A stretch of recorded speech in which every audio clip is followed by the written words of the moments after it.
Côte d'Ivoire et l'Angola représentent deux économies dynamiques de l'Afrique, parmi les principales de leurs sous-régions respectives. Le renforcement de leur coopération est un pas significatif dans l'intégration de nos marchés à l'heure de la zone de libre-échange africaine continentale. Qu'il s'agisse des secteurs de l'agriculture, de l'agroalimentaire, de l'énergie ou de l'industrie, nos deux pays disposent d'un potentiel considérable que nous avons le devoir de transformer en opportunités de développement en mettant ensemble nos forces.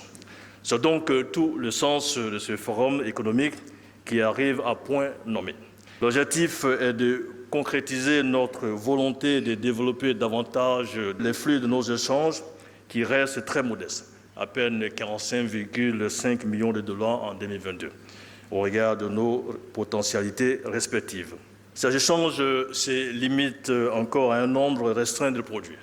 La Côte d'Ivoire exporte vers l'Angola du bitume, du café vert, du coton, du caoutchouc, des produits de pêche et bien d'autres produits.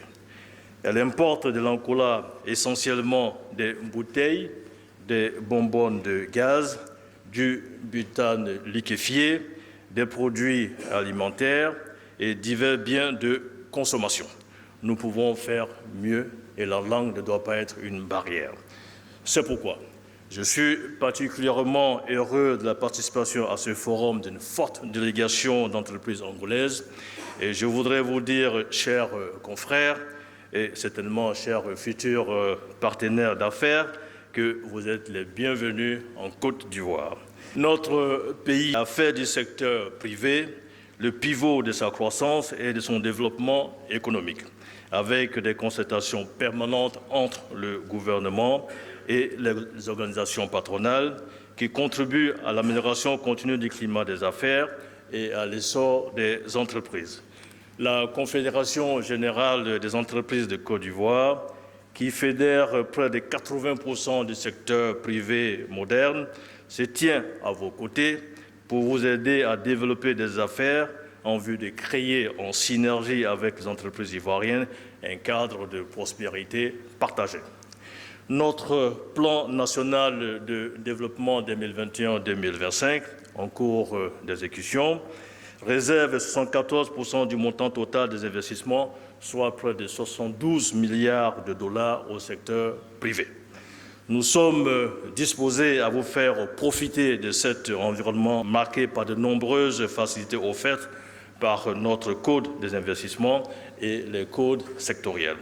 Chers dirigeants d'entreprises ivoiriennes et angolaises, je forme le vœu que cette première rencontre débouche sur des réalisations concrètes, des créations de co-entreprises ivoiro-angolaises et propose des approches pragmatiques pour l'avenir de notre collaboration.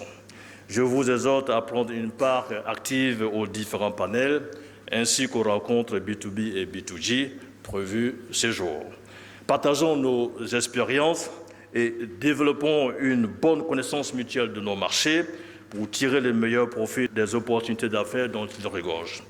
Je reste convaincu que ce cadre de rencontres et d'échanges restera dans les annales de la fructueuse coopération précieusement entretenue par nos États et je demeure persuadé qu'il servira d'effet de levier au maintien d'un dialogue permanent entre les femmes et les hommes d'affaires de la Côte d'Ivoire et de l'Angola.